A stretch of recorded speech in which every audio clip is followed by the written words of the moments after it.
The emergency alarm echoed through the grand chamber of the Galactic Council. Ambassador Velthari's forearms trembled as he read the incoming message. His blue skin turned pale, almost white. The message was simple but terrifying. Another world had gone silent. That made 12 dead worlds in 3 months. Velthari looked around the massive chamber. Representatives from 200 species sat in their designated seats.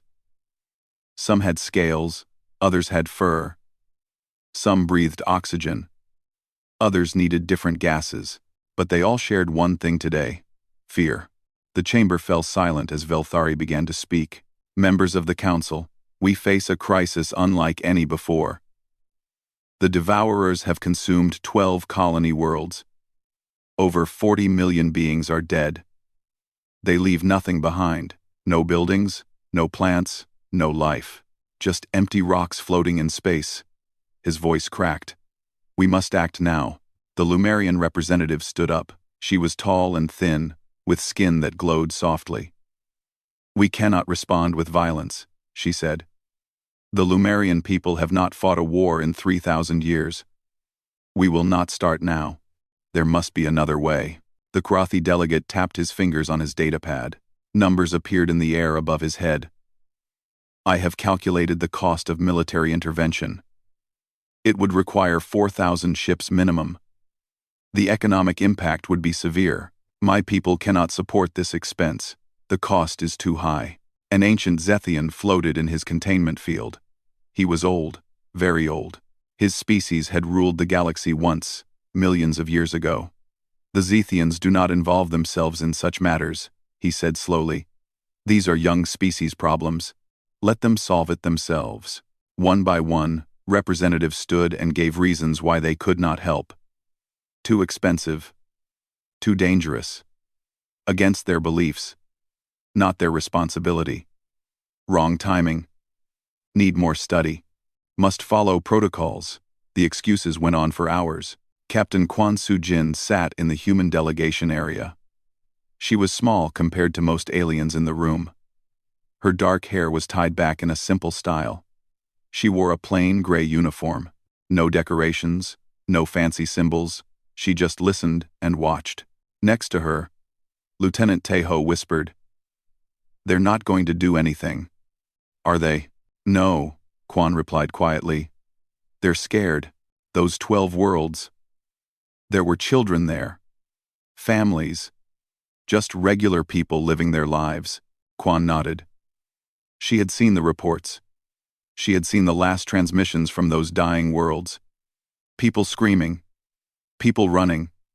Then nothing. Just silence. Velthari looked desperate now. His voice grew louder. "Please. More colonies are under threat right now. Millions more will die if we wait. We need ships. We need soldiers. We need action." The Lumerian shook her head. The Karathi showed more calculations. The Zethian closed his eyes and stopped listening. Other species started talking among themselves, ignoring Velthari completely. Then someone in the back of the chamber spoke up. "What about the humans?" The chamber went silent again. But this time it was a different kind of silence. Uncomfortable. Nervous. Eyes turned toward Quan. The Karathi delegate made a disgusted sound. "The humans? You cannot be serious. They are barely civilized. We only let them join the council 50 years ago.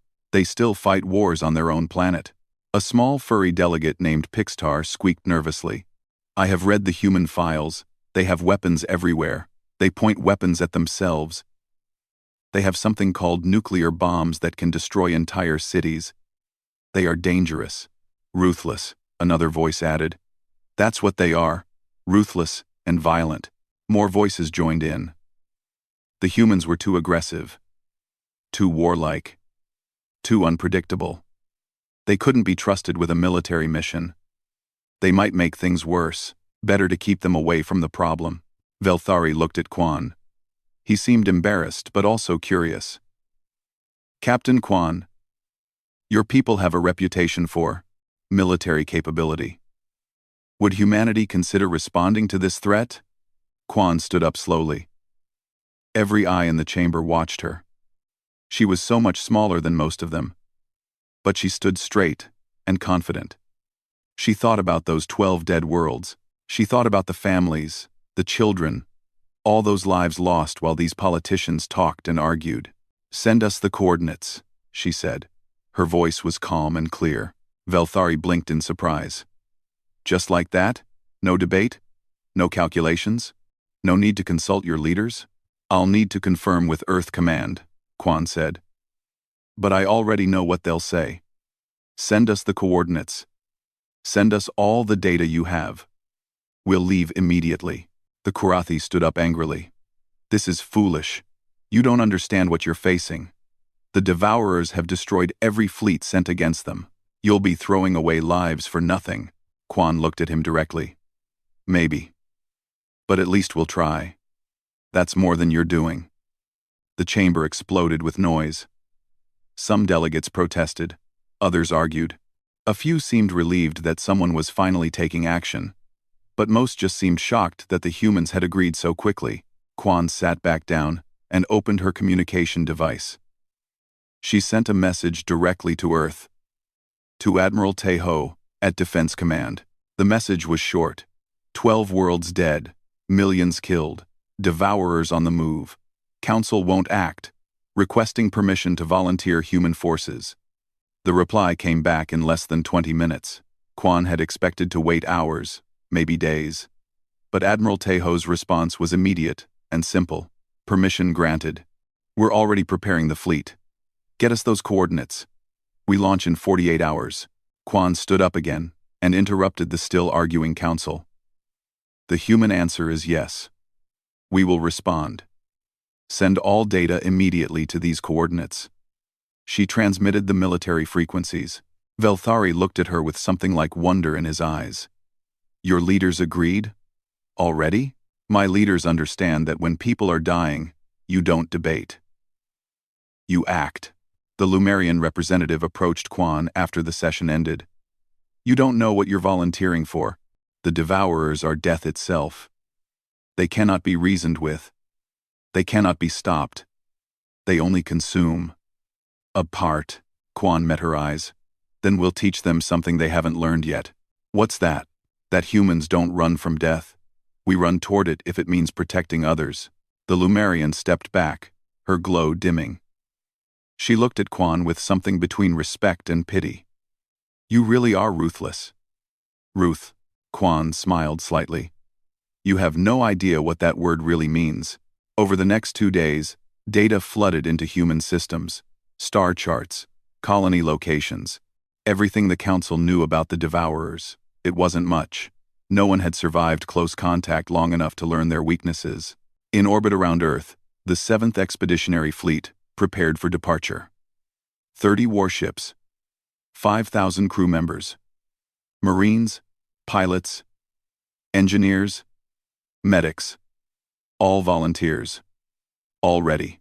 Admiral Teho watched from the command center as the ships powered up.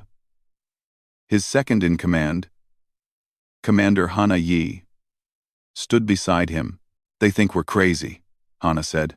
"Probably," Teho agreed. "But crazy is better than coward. Some of our people won't come back." "I know." Teho's voice was heavy. "But if we don't go, millions more will die. Someone has to stand up. Might as well be us." "Why is it always us?" Teho looked at Earth below, blue and beautiful. "Because we remember what it's like to need help and have no one answer. We remember what it's like to face extinction. We swore we'd never let others feel that alone. That's why it's us." The fleet launched on schedule.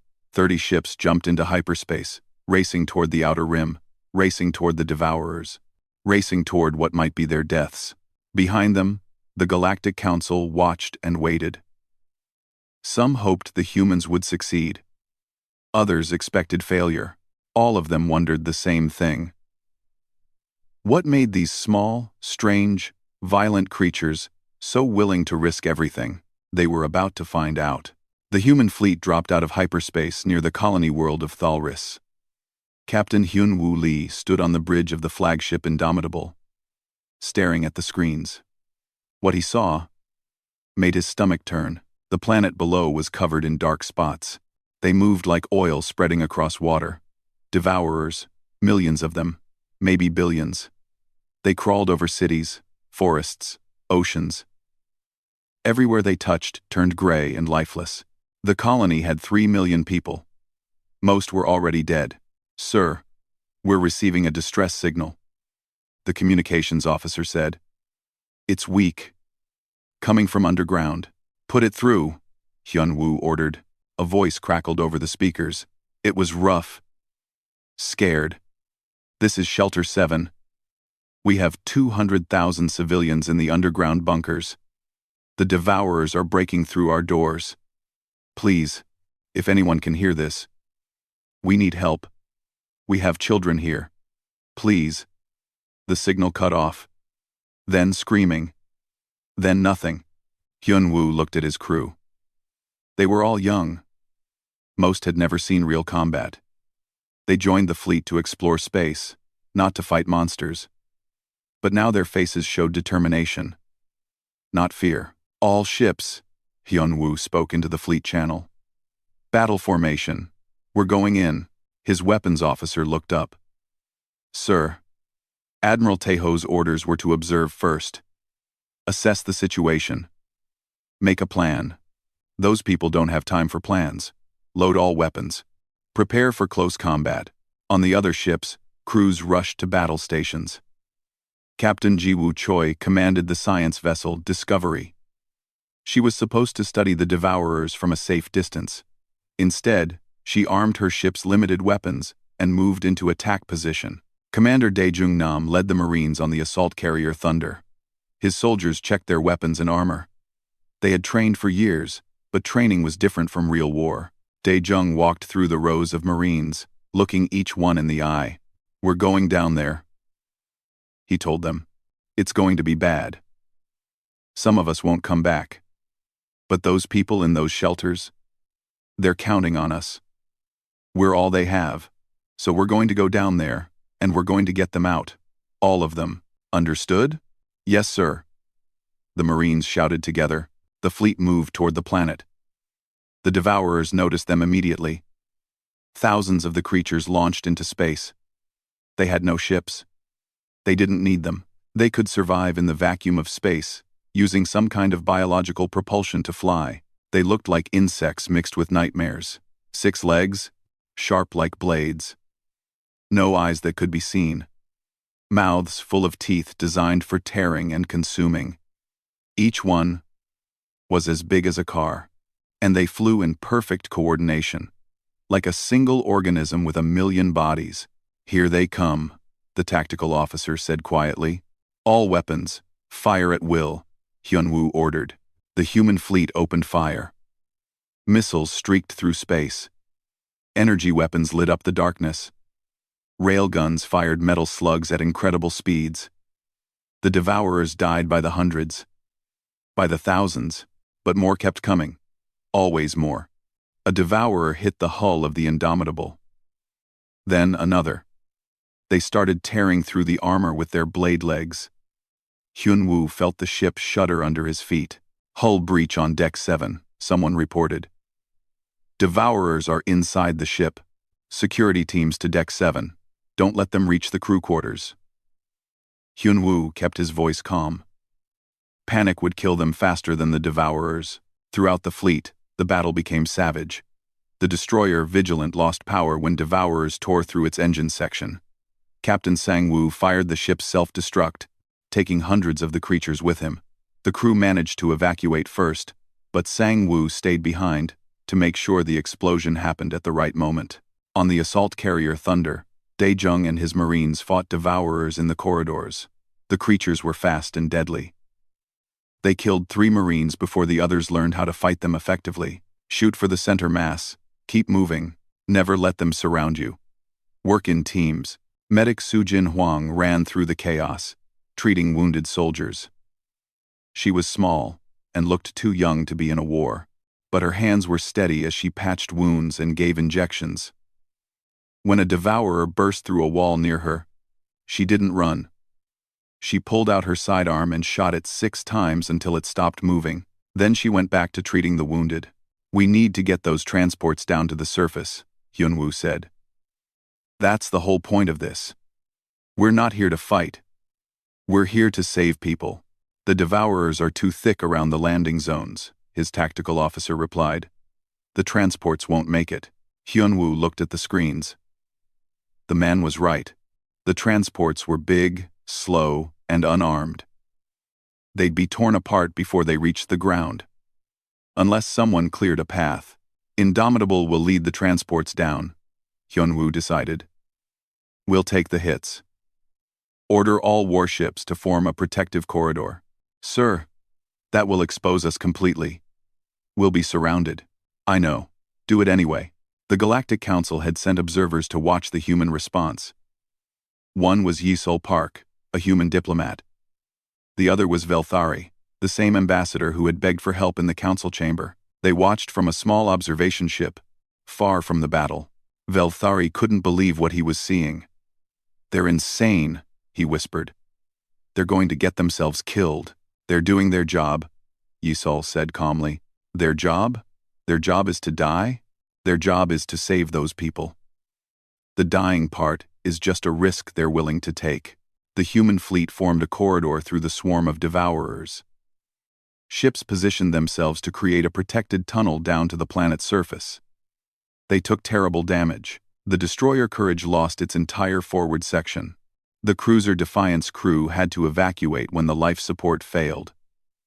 But the corridor held. Transport ships flew through the protective tunnel. They were massive vessels, designed to carry thousands of people.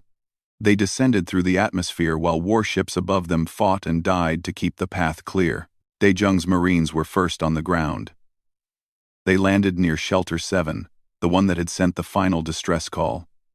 The shelter doors were damaged, torn partially open. Devourers were trying to get inside. The Marines didn't hesitate. They charged directly at the creatures. The battle on the ground was even worse than in space. The Devourers were faster here, more comfortable. They could use the terrain to their advantage. They killed 5 Marines in the first minute, then 10 more, but the humans kept pushing forward, kept firing, kept fighting. Daejung reached the shelter doors with half his team dead or wounded. He grabbed the damaged door and pulled. His armor's strength enhancers whined with effort. The door moved. Inside, he could see faces, scared faces, alien civilians who had thought they would die. "Get them out," Daejung shouted. "Get them to the transports." Marines formed a protective line while civilians ran past them toward the waiting transport ships. They were all different species. Some walked. Some crawled. Some flew on small wings. Parents carried children. The elderly helped each other. They ran for their lives while humans died to protect them. Sujin set up a medical station near the transport ships. She treated wounded civilians and wounded Marines without distinction. An alien child was brought to her with a broken leg. Sujin didn't know the species. She had no idea about their biology. But she knew pain when she saw it. She gave the child something for the pain and set the leg as best she could. The child's parent, a large reptilian alien, looked at her with tears in its eyes. Captain Ji-woo on the Discovery had been studying the Devourers during the battle. She found something interesting. The creatures were all connected somehow. They shared information instantly. When one learned something, they all learned it. But that connection had a source, a hub. Something was controlling them. "I'm picking up a massive energy signature," Ji-woo reported to the fleet. "Something huge, hiding behind the planet. I think it's their hive ship." Hyunwoo heard the report. A hive ship. That meant there was a central point. A weakness. But reaching it would mean going through the entire swarm. It would mean certain death for any ship that tried. On the ground, the evacuation continued. 200,000 civilians, then 300,000. More shelters were found. More people were saved. But the cost kept rising. The destroyer Valiant was destroyed completely. All crew lost. The cruiser Justice was crippled, drifting in orbit with half its crew dead. Velthari watched it all from the observation ship. He had stopped talking. He just stared. The humans were losing ships, losing people. But they weren't retreating. They weren't calculating whether it was worth it. They just kept fighting, kept saving people. Why? Velthari finally asked. Why do they keep going? They've lost so much already. Yisol looked at him. Because that's what humans do.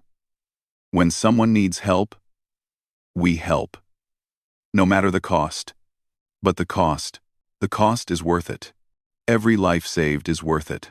Admiral Tejo watched the battle from his command ship, hanging back from the main fight. He saw the casualty reports coming in. Each name was a person he knew. Each death hurt like a knife in his chest, but he couldn't stop now. Those people needed them. All ships, Tejo broadcast to the fleet. I know you're tired. I know we've lost friends. But we're not done yet. There are still people down there who need us. So we keep fighting. We keep saving lives. That's who we are. That's what we do. No retreat. No surrender. Not while there are still lives to save. The human fleet heard their admiral's words. They were exhausted.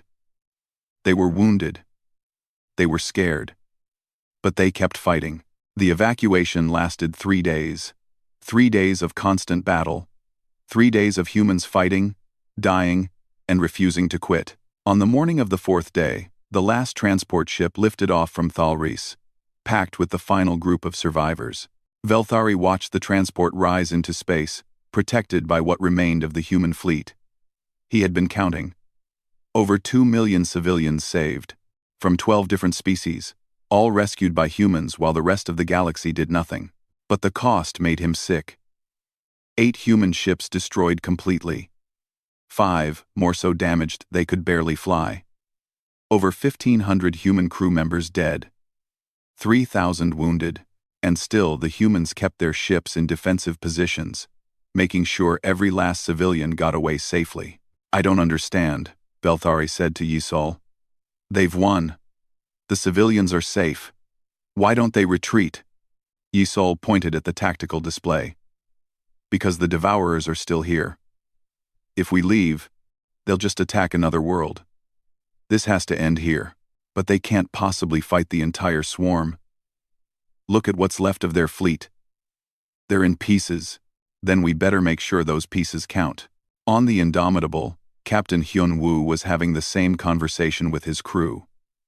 Lieutenant Bo-ra Kim, his tactical analyst, showed him the numbers. They were not good. We have 11 functional warships left, Bo-ra said. Most are damaged. Ammunition is at 40%. Energy reserves are lower.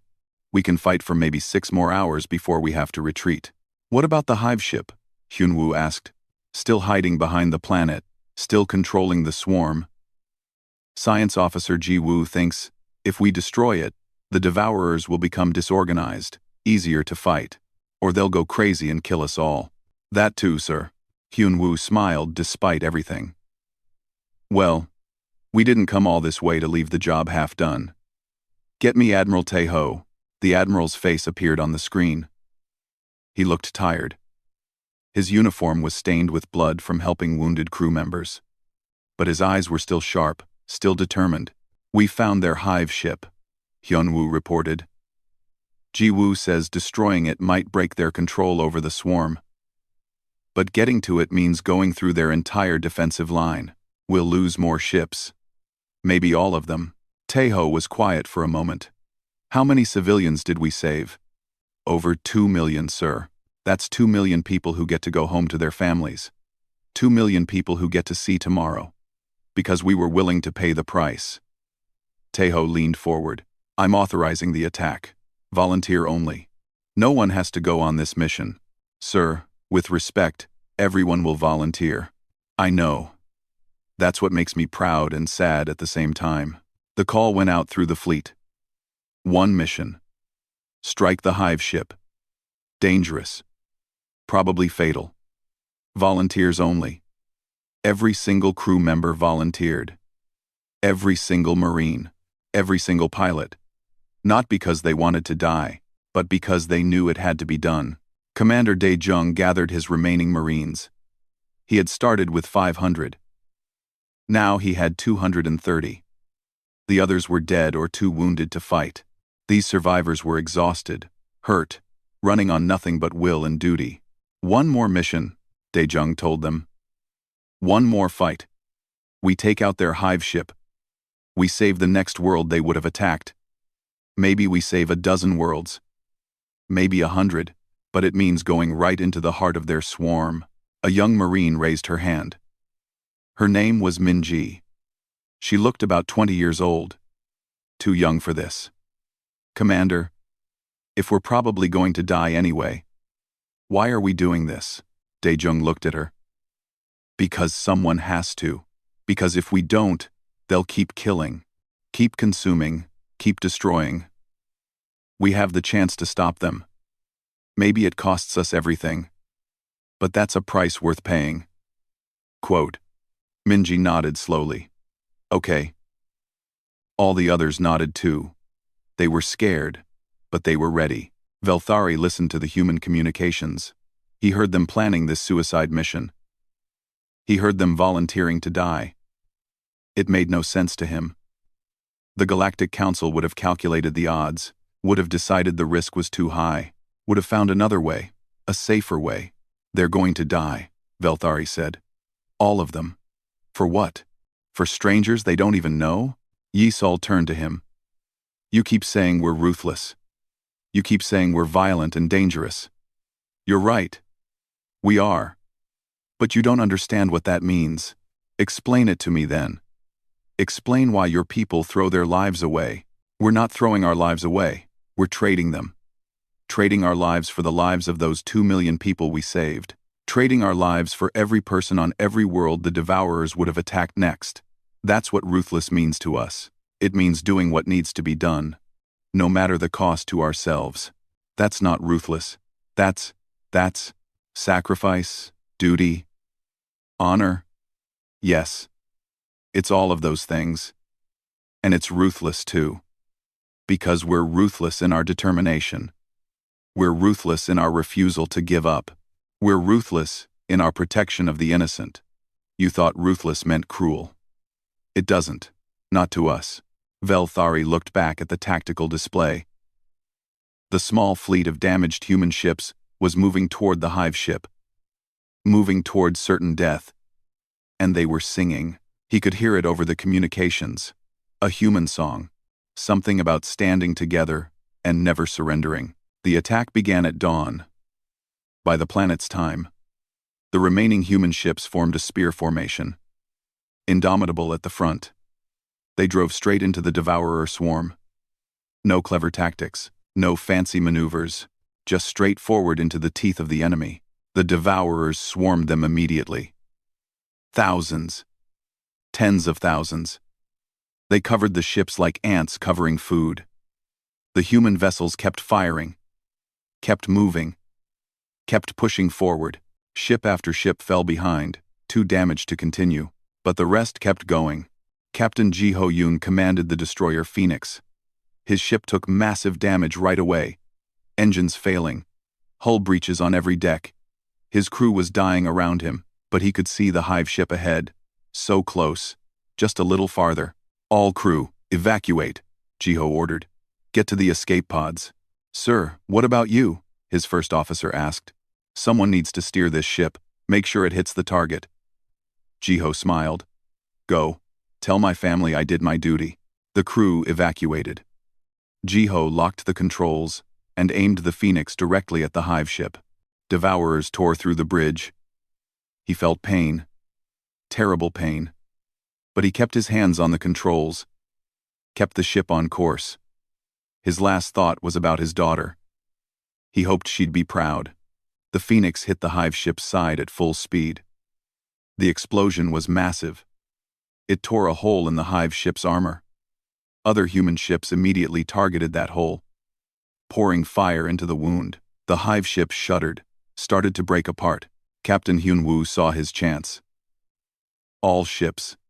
Concentrate fire on that breach. Tear it apart. The human fleet, what was left of it, focused all their remaining weapons on the damaged section. Missiles. Rail guns. Energy weapons. everything they had. The hive ship's armor cracked. Then, shattered. Then the whole structure began to collapse. The devourers went crazy. Without the hive ship's control, they lost their coordination. They attacked randomly, even attacking each other. Some fled into space, others just floated dead, their connection to the hive mind severed. Velthari watched the hive ship die. He watched the devourers fall into chaos. The humans had done it. They had actually done it. At terrible cost. But they had won. How many ships do they have left? Velthari asked quietly. Yi Sol checked. 6. 6 ships out of 30. Less than half their original crew. 6. 6. 6. And they're cheering. It was true. Over the communications, he could hear humans cheering, crying, celebrating. Not because they had survived, though that was part of it. They were celebrating because they had won, because they had saved those people, because they had stopped the devourers from killing anyone else. Admiral Tejo's face appeared on the fleet channel. He looked older than he had 4 days ago. Grief and exhaustion had carved lines into his face. All ships. Well done. We won. But we paid a heavy price. 24 ships lost. Over 3,000 of our people dead. Remember them. Honor them. They gave everything so others could live. The cheering stopped. Everyone went quiet. They had won. But winning hurt. Velthari finally understood. These humans weren't ruthless because they enjoyed violence.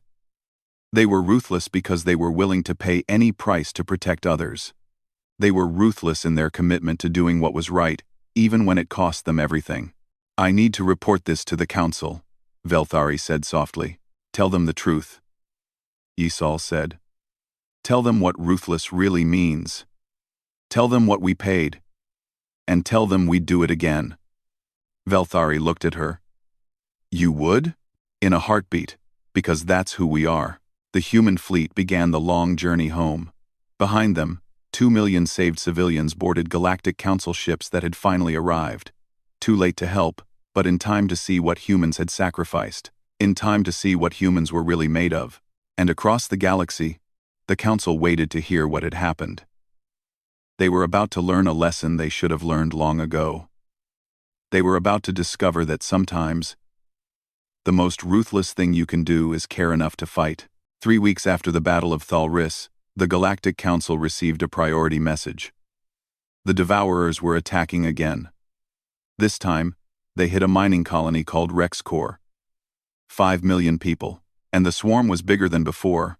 The human fleet had limped back to Earth. Their 6 surviving ships were in repair docks. Crews were recovering in hospitals. The dead were being buried with honor. Families mourned. Earth itself mourned.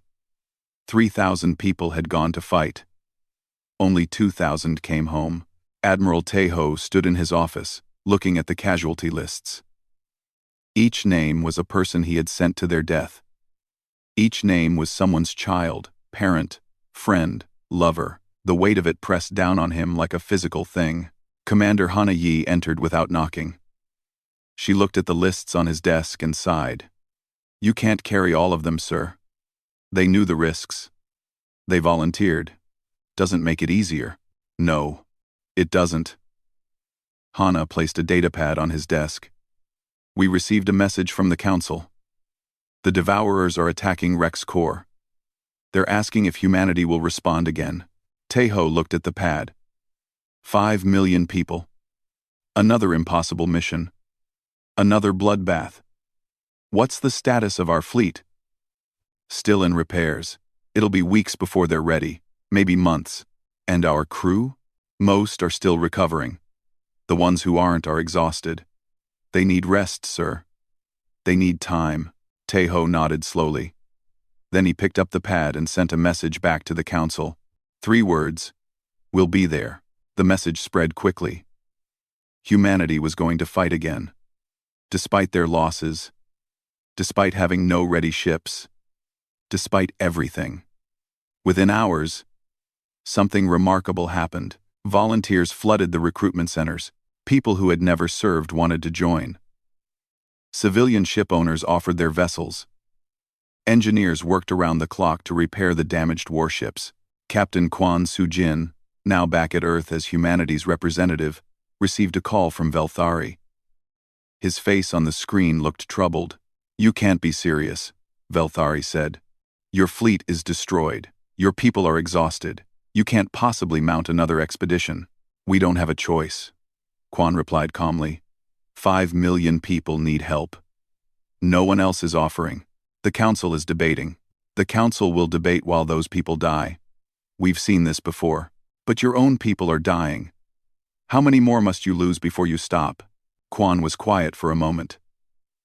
As many as it takes. Until the threat is gone. Until people are safe. That's the job. This isn't your job. You're not the galaxy's protectors. Someone has to be. And right now, we're the only ones willing. Velthari ended the call. But his words stayed with Quan. They were right. In a way, this wasn't humanity's job. But someone had to do it. And if not them, then who? Science Officer Ji Woo had spent the 3 weeks studying everything they learned about the Devourers. She worked day and night, barely sleeping, barely eating. She was haunted by the faces of the dead, haunted by the knowledge that if she had been smarter, faster, better, maybe more people would have survived. She found something. A pattern in how the Devourers communicated with their hive ships. A frequency they all used. A weakness. If she could build a weapon that disrupted that frequency, it might kill them all at once, or at least confuse them badly. But building it would take time, and she'd need to get close to a hive ship to make it work. Very close. How close? Admiral Tejo asked when she presented her findings. Inside it, sir. Someone would need to plant the device inside the hive ship. In its core. Where all the signals originate. That's a suicide mission. Yes, sir, it is. Tejo looked at the plans. It could work. It could save millions. But it would cost the lives of everyone who went on the mission. I'll ask for volunteers. Sir, I volunteer. It's my plan. I should be the one to see it through. See, absolutely not. You're too valuable. We need your brain working on other problems. With respect, sir, I won't ask others to die for my plan while I stay safe. I'm going. Commander Daejung volunteered his remaining Marines for the insertion team. They would go into the hive ship, fight their way to the core, plant the device, and that would be it. No escape plan, no rescue. They would die there. When Daejung told his Marines about the mission, he expected at least some to refuse. It was too much to ask. Too much to expect. But every single one volunteered. Even the wounded ones. Even Minji, the young Marine who had asked why they should risk their lives. Because it's not about us, Minji explained when someone asked. It's about those 5 million people. They deserve a chance to live. If we can give them that chance, then we have to try. The fleet that left Earth 2 weeks later was different from the first one. It included the 6 repaired warships, now patched and barely functional. It included 20 civilian vessels, converted into weapons platforms by their volunteer crews. It included transport ships, medical ships, and one small science vessel called the Discovery, with Ji Woo Choi in command. But most importantly, it included 75 Marines. They wore black armor instead of standard military colors. They carried heavy weapons and enough ammunition for a one-way trip. They were called the Last Stand Company. Everyone knew what that meant. Velthari insisted on coming as an observer again. He wanted to see this. Needed to see it. Yi Sol came too. Because someone had to witness what happened. Someone had to tell the galaxy the truth. The fleet arrived at Rex Core to find the planet already half consumed. The Devourers were everywhere. But this time, something was different. 3 Galactic Council ships were already there. Not many. Not enough. But they were there, fighting, trying to evacuate civilians. Admiral Tejo opened communications with them. This is the human fleet. We're here to help. The council ship captain, a Lumerian named Torvel, sounded surprised. You came back? After what happened at Thalris? Someone has to. We cannot let you fight alone again. The council was ashamed by what happened. We are here to stand with you. Tejo felt something warm in his chest. Pride. Hope. Welcome to the fight. Torvel. Let's save some people. The battle began the same way as before. Violent, brutal, desperate. But this time, the humans weren't alone. The Lumerians, who had refused to fight before, now threw their ships into the battle. They weren't as experienced. They weren't as effective. But they tried. They fought. They bled alongside the humans. More Galactic Council ships arrived throughout the day. Not all of them. Not even most. But enough to make a difference. The Quathi sent their advanced technology ships. The small Pixtar sent their fast attack craft. Species that had said no before now said yes. Velthari watched from the observation ship, stunned. They came. They actually came. You shamed them, Yisol said. Your report about Thalris. About what we sacrificed. It made them look in the mirror. They didn't like what they saw. Roof. The evacuation went faster with more ships. In 2 days, they saved 4 million civilians. But the Devourer Hive ship was still there. Still pumping out more creatures. Still threatening the next world. The Last Stand Company prepared for their mission. Commander Daejung briefed his Marines one last time. They sat in the shuttle bay, checking weapons, saying goodbye to friends. Some wrote letters to family, others just sat quietly, preparing themselves for what was coming. We go in fast, Daejung explained. Discovery will get us close to the Hive ship. We breach, fight to the core, plant the device. Jiwoo estimates we have maybe 30 minutes before the Devourers overwhelm us. We need to make those 30 minutes count. What happens after we plant the device? A Marine asked. It activates immediately. Sends out a signal that disrupts the Devourer's connection to the Hive. They die. All of them. Everywhere in the system. And us. We die too. The signal is powerful. It'll overload any biological systems in range. Human, Devourer, doesn't matter. We'll have maybe 10 seconds after activation before. Daejung didn't finish. He didn't need to. The Marines nodded. They knew. They had always known. Minji stood up. Commander, I just want to say, it's been an honor. Fighting with all of you. I'm scared. I won't pretend I'm not. But I'm also proud. Proud to be here. Proud to do this. Others echoed her words. They were scared. But they were ready. The Discovery carried them toward the Hive ship.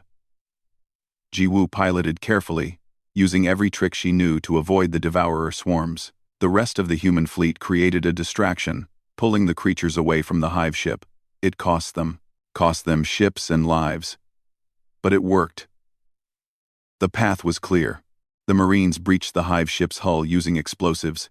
They entered a nightmare world of organic corridors and pulsing walls. Everything was alive. Everything was watching. The Devourers came immediately, pouring out of the walls like water. The fighting was worse than anything they'd experienced before. The Devourers were faster here. Stronger. They knew every corridor. Every hiding place. The Marines fought back to back, moving forward step by bloody step. They lost people. Jiwoo watched them die through the helmet cameras, her heart breaking with each loss. Daejung led from the front. His armor was covered in blood and acid burns. He'd been hit 3 times but kept moving, kept fighting. They reached a central chamber, the core, where all the signals originated. It was huge, pulsing with energy and life, disgusting and beautiful at the same time. Plant the device, Daejung ordered. Jiwoo and 2 Marines ran to the center while others held the line. She placed the device carefully, activating its controls. The countdown started. 30 seconds. That's all it would take. 30 seconds and it would be over. The Devourers realized what was happening. They attacked in a wave of fury and desperation. The Marines formed a circle around Jiwoo and the device. They fired until their weapons ran dry. Then they used knives, fists, anything. They would not let the Devourers reach that device. Daejung stood at the center of the circle. He'd lost his weapon. He fought with his hands, breaking Devourer bodies, holding them back. He looked at his Marines, at these brave people who had followed him into death. "It's been the greatest honor of my life," he said over the squad channel. "To serve with you. To fight with you. Thank you." The device reached 0. It activated. A sound like the universe screaming filled the air. Every Devourer in the system stopped moving. Just stopped. Then they fell. Dead, millions of them, all at once. Falling from the sky, floating dead in space, the threat was over. In the core of the hive ship, 75 Marines collapsed. The signal had killed them too, just as they knew it would. They died together. As a unit. As heroes, they died knowing they had saved 5 million lives. Aboard his flagship, Admiral Taeho watched the Devourers fall. He watched the signal indicate all his Marines were dead. He closed his eyes and whispered a prayer for them. Then he opened his eyes and got back to work. There were still civilians to evacuate. The job wasn't done yet. The Galactic Council chamber was silent. Every representative sat in their seat, watching the recordings Velthari had brought back from Rexcorp. They watched the Last Stand Company enter the hive ship. They watched the Marines die one by one, holding the line so the device could activate. They watched humanity sacrifice 75 more lives to save millions. When the recording ended, no one spoke for a long time. The Lumerian representative had tears running down her glowing face. Even the ancient Zethian had opened his eyes. Looking shaken, the Krathi delegate's hands were trembling. Velthari stood at the center of the chamber. He had aged during his time with the humans, seen things that changed him. He spoke quietly, but everyone heard every word. "I went to observe the humans because you all said they were ruthless. You said they were dangerous. You said they were violent and unpredictable. You were right. They are all of those things." He paused. "But you were also completely wrong about what those words mean." He activated more recordings. The evacuation at Thalris. Human ships dying to protect transports full of alien civilians. Medics treating wounded regardless of species. Marines forming protective lines around children they'd never met before. Humans singing songs as they flew into certain death. The humans lost 24 ships at Thalris, over 3,000 crew members dead. At Rexcorp, they lost another 8 ships. Another 1,500 crew members, plus 75 Marines who walked into a suicide mission knowing they would never come back. Velthari's voice cracked. They saved 7 million lives total. 7 million people from species that did nothing to help them. That offered nothing in return. That called them ruthless and kept them at distance. The Kwarathi delegate stood up. "We made calculations. The risk was too high. The cost was too great." "The cost was too great for you," Velthari shot back. "But not for them. They paid it gladly. While we calculated and debated, they acted. While we worried about economics and protocols, they died to save strangers." "But that's insane," another delegate protested. "It's not insane. It's humanity. And it's what we should all aspire to be." The chamber erupted in arguments. Some agreed with Velthari. Others said humans were reckless and needed to be controlled. A few suggested limiting human military capabilities before they became too dangerous. The debate went on for hours. Then the doors opened. Captain Quan Sujin entered, now wearing the rank of ambassador. She walked calmly to the center of the chamber and waited for silence. It took several minutes. When the chamber finally quieted, she spoke. "You're debating whether humans are too dangerous, too ruthless, too violent. You're wondering if you should limit our military power, control our actions, keep us in check." She looked around the chamber, meeting eyes with representative after representative. "Let me make something very clear. We don't need your permission to defend the innocent. We don't need your approval to fight evil. We will continue to respond when others are threatened, whether you like it or not." You cannot simply do as you please, the Zethian protested. The Council has rules, protocols. Your rules and protocols killed 12 worlds, Quan interrupted. Your debates and calculations left 40 million people to die while you worried about the cost. We won't do that. We can't do that. It's not who we are. The Lumerian representative stood slowly. Ambassador Quan, I want to apologize. On behalf of my people, on behalf of the Council, I apologize. We failed. We failed those 12 worlds. We failed the people of Thalris and Rexcor. And we failed humanity by asking you to pay a price we were unwilling to pay ourselves. Others began to stand. Some offered apologies. Others offered thanks. The Korthi delegate approached Quan directly. I calculated the economic cost of intervention, he said quietly. I never calculated the cost of doing nothing. The cost in lives. In suffering. In shame. Your people taught us that some things cannot be measured in credits and resources. Some things are simply the right thing to do, regardless of cost. Quan nodded. We don't do this for thanks or apologies. We do it because someone has to. But I won't lie. It would be easier if we weren't alone.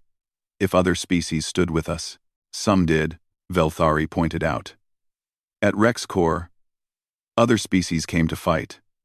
Not many, but some. Your sacrifice at Thalris shamed us into action, made us face what we had become, a galaxy of civilized species too civilized to fight for what was right. The ancient Zethian floated forward in his containment field. His voice was old and tired. I have lived for 3,000 years. I have seen empires rise and fall.